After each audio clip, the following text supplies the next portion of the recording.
In previous lecture, we discussed what is variable and how to create it. We also discussed we can give it a name of our choice. However, we cannot use a Python keyword as a variable name. Keywords are the reserved words in Python. We cannot use a keyword as a variable name, function name, or any other identifier. They are used to define the syntax and structure of the Python language. Here is the keywords list in W3 Schools.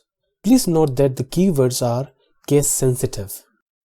And now let's have a quick look at few of these keywords. And, as, break, continue, for, from.